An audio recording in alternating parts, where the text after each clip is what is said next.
I will be casting onto a needle and a hair elastic. I'll start by clipping the hair elastic to the needle to hold them together. Holding both strands of yarn together, I'm going to create a slip knot to put on my crochet hook. And I create the slip knot with a 3-foot long tail.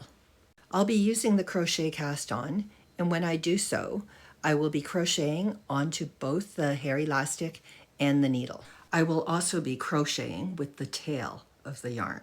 For every stitch that I cast on, I'll be bringing the yarn through the hair elastic and around to the back to wrap around the crochet hook, and then I'll pull the stitch through.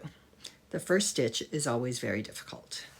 I'll do that again. I'll bring my yarn through the hair elastic and around to the back. I wrap the yarn around the hook and pull it through.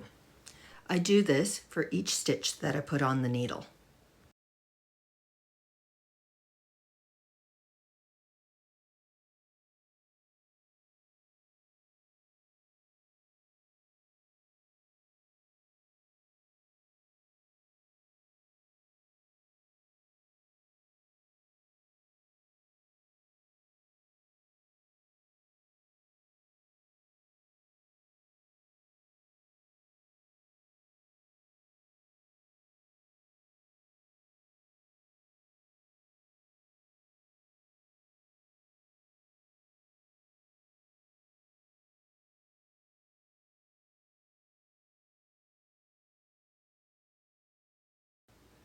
When I have one less stitch than the required number of cast on stitches, I take the clip off the needle.